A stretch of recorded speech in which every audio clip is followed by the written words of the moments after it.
Perkenalkan, saya Ronald Tagalong. Pada video kali ini, saya ingin sharing khususnya dengan teman-teman saya, sahabat-sahabat saya yang berprofesi sebagai guru, sebagai pengajar, sebagai dosen, atau siapapun yang kemudian menjalankan tugas berbagi ilmu. Nah, karena pandemi masih terus berlangsung dan kemudian sekarang ada penerapan PPKM, sehingga beberapa aturan yang berlaku adalah proses pembelajaran itu direkomendasikan, disarankan tetap dilaksanakan secara online. Sebagai guru, sebagai pengajar, kita tentu tahu bahwa ada tantangan yang berbeda saat kita mengajar secara online dan ketika kita mengajar secara offline. Kalau mungkin secara offline, tantangan kita adalah lebih pada bagaimana memanage kelas yang ada. Maka kalau secara online, tantangan kita akan jauh berbeda. Tidak hanya memanage situasi kelas, tapi juga kita harus bisa memanage perhatian dari siswa, memanage materi, memanage perangkat yang kita gunakan, dan sebagainya. Nah, pada video kali ini saya ingin sharing dengan teman-teman semua tentang apa sih yang bisa kita rancang agar bisa membantu proses pembelajaran secara online yang kita laksanakan itu bisa maksimal. Nah, yang butuh kita lakukan pertama adalah kita memahami dulu bahwa ketika anjuran yang diberikan oleh pemerintah bahwa sekarang pembelajaran diubah ataupun diarahkan anak belajar di rumah, siswa belajar di rumah, dan guru mengajar secara online, itu tidak berarti bahwa kalau misalnya dalam satu pelajaran yang terdiri dari 2 mata pelajaran dan durasinya antara 90 sampai 120 menit, maka berarti kita harus ngajar anak full menggunakan entah itu Zoom, entah itu Google Class secara langsung selama 90 sampai 120 menit. Kenapa? Karena kalau itu yang kita lakukan, pasti tantangannya adalah yang pertama, kita akan dihadapkan dengan situasi di mana pembelajarannya tidak akan optimal disebabkan oleh jaringan. Ya, kita tahu bersama lah bahwa jaringan internet di Indonesia secara umum itu belum maksimal, ya masih akan ada yang namanya kehilangan signal, kemudian jaringannya mengalami lemot dan sebagainya yang secara pasti itu mempengaruhi proses belajar. Bayangkan ketika misalnya kita sedang melakukan Zoom dengan siswa, tapi kemudian tiba-tiba jaringan mengalami masalah. Nah, mungkin yang terjadi adalah apa yang kita sampaikan kepada siswa itu akhirnya tidak terdengar oleh siswa, ataupun misalnya mengalami freeze ya di layar, dan setelah itu kita menganggap bahwa sudah kita sampaikan dan apa yang kita sampaikan muncul di dalam ujian. Nah, ini secara pasti akhirnya membuat hasil ujian dari anak kita tidak akan maksimal karena tadi itu kendala jaringan itu. Nah, kendala lainnya adalah kalau kita lakukan plug misalnya dari kalau anak biasanya belajar itu dari jam 8 pagi sampai jam 11 sampai jam 12, ada mungkin kalau anak SMA bisa sampai jam 3, dan itu dia lakukan secara full tatap layar seperti ini menggunakan jaringan internet, maka yang terjadi bisa jadi itu mungkin hanya di pelajaran pertama, kedua anak mungkin masih bisa fokus. Nah, yang terjadi kalau misalnya makin lama, makin susah untuk dia fokus karena beda saat kita belajar tatap muka dan tatap layar. Tatap layar itu kita butuh konsentrasi, kita butuh energi yang jauh lebih besar. Walaupun hanya duduk saja, namun yang dirasakan itu jauh lebih melelahkan ketika kita tatap layar dibandingkan dengan belajar secara tatap muka.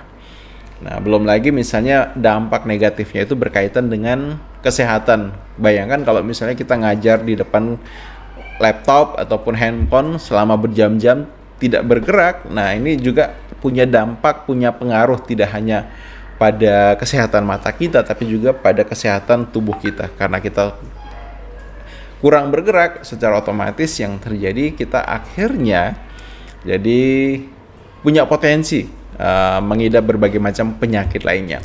So, tipsnya apa yang mungkin bisa kita gunakan untuk mengajar agar hasilnya maksimal, namun kemudian segala kendala-kendala tadi itu tidak kita minimalisir ya terjadinya. Nah, proses belajar yang bisa kita lakukan adalah seperti ini. Kita bisa mengkombinasikan ya beberapa metode pembelajaran sehingga tujuannya tercapai. Nah, idenya begini misalnya. Kita bisa buatkan dulu ya seluruh peserta didik itu dalam satu grup WA, dan disitulah kemudian menjadi pengganti kelas kita gitu. Nah, setiap informasi dari guru itu bisa disampaikan melalui grup WA. Nah, grup WA ini itu bukan dibuat untuk sebagai media kita mengajar ya. Karena kebayang kalau misalnya kita ngajarnya menggunakan WA, kalau dalam bentuk teks, wah, akan seberapa ribetnya kita untuk kemudian menulis teks di WA. Kalaupun misalnya kita menggunakan voice note ya, oke, juga ada kendala-kendala lainnya. Nah, kendala lainnya kalau misalnya kita menuliskan materi dalam bentuk chat, itu beda anak membaca, maka akan berbeda artinya.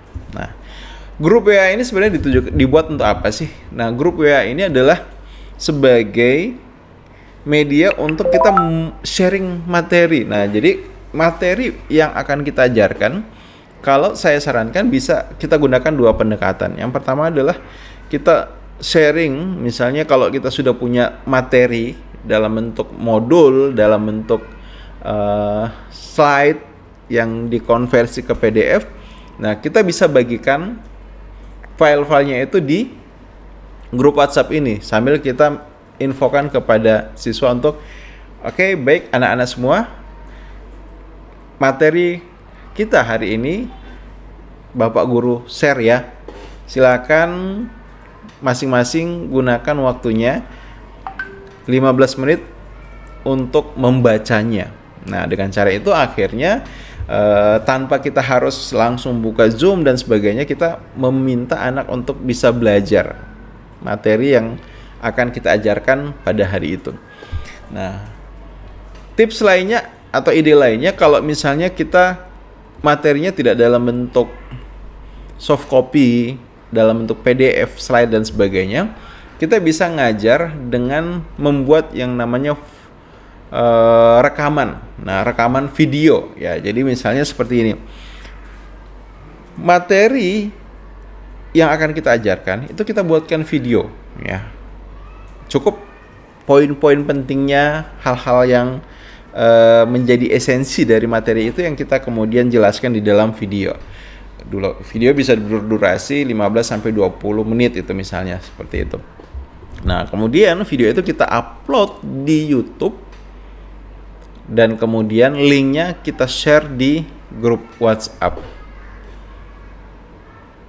Nah, mungkin ada pertanyaan, bisa nggak kalau misalnya saya rekam ya menggunakan handphone saya, kemudian setelah itu saya langsung upload di WhatsApp? Nah, bisa saja, namun ini punya kelemahan. Kelemahannya yang pertama adalah kalau kita lakukan hal itu, yang terjadi ini akan membebani handphone kita. Kenapa? Karena secara otomatis itu berarti video kita itu disimpan di handphone kita dan itu akan menguras memori kita. Dan ketika misalnya siswa kita butuh melihat video itu, biasa ketika mereka buka WhatsApp, nah itu butuh proses download video dulu baru kemudian bisa dilihat.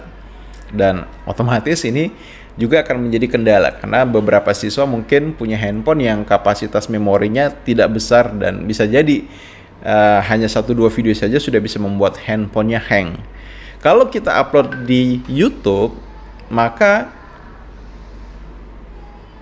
materi video itu tersimpan ya di YouTube, dan kapanpun dimanapun kita ingin ya kita tinggal buka saja gitu. Begitu juga anak-anak ketika misalnya mereka pengen nonton ya, dengan mengklik link itu mereka langsung diarahkan ke YouTube dan mereka bisa buka.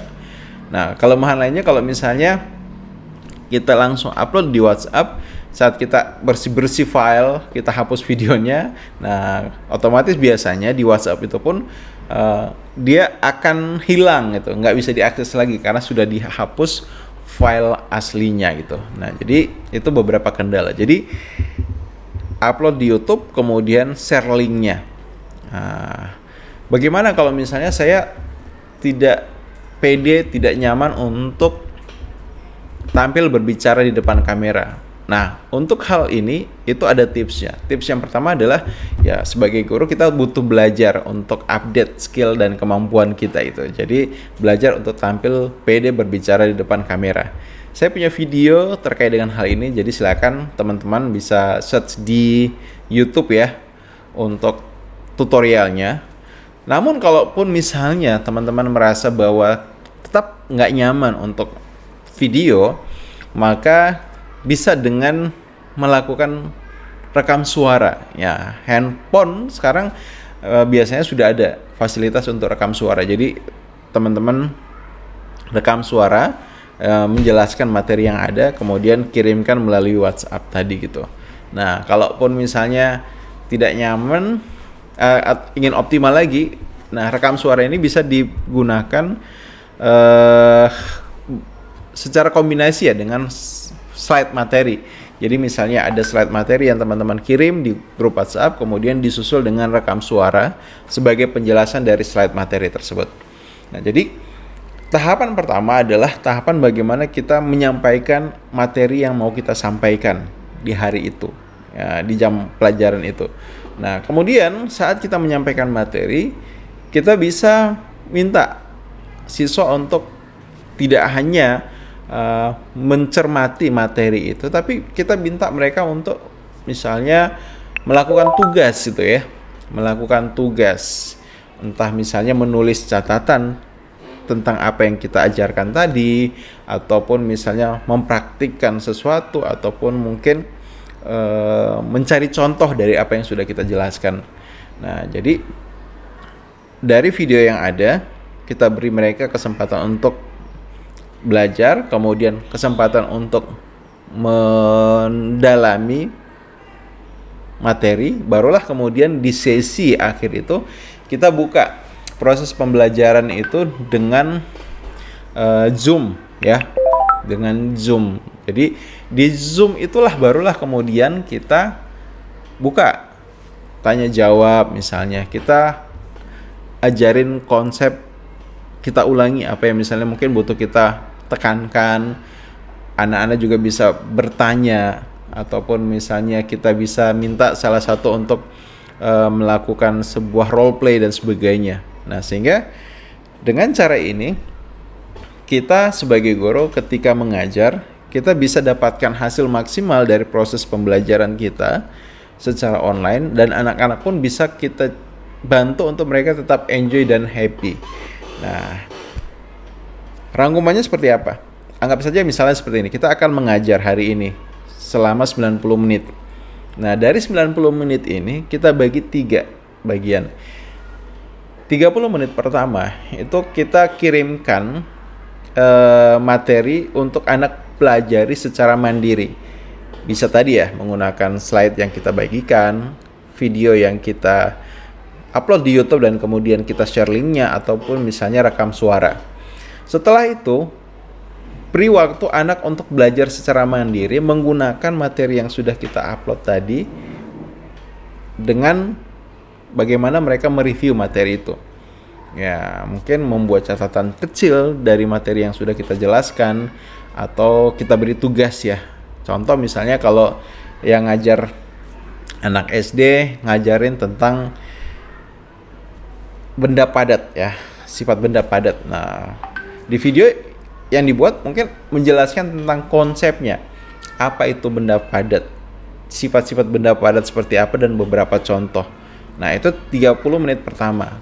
30 menit selanjutnya kita minta anak untuk oke, sekarang dengan 30 menit yang ada kalian cari contoh benda padat lainnya yang ada di sekitar. Nah, kemudian setelah itu 30 menit terakhir barulah kita kirimkan link untuk pembelajaran secara tatap layar, itu menggunakan Zoom ataupun Google Classroom. Nah, di situ anak-anak bisa misalnya mungkin kalau ada yang mau mereka tanyakan. Kalau misalnya kita pengen ngetes apakah mereka sudah pelajari videonya, apakah mereka sudah lakukan tugasnya, kita bisa tanyakan langsung secara tatap layar melalui video conference itu menggunakan Zoom ataupun Google Classroom dan sebagainya. Dan dengan cara itu akhirnya poin pembelajaran kita juga bisa akan optimal, dan dan khususnya kita juga sebagai pengajar itu juga dalam kondisi yang happy. Baik, semoga tips ini bermanfaat. Silakan jika ada hal yang mungkin ingin ditanyakan, boleh tuliskan ya di kolom komentar, dan semoga saya bisa bantu untuk berbagi pengalaman dan share tips lainnya. Terima kasih.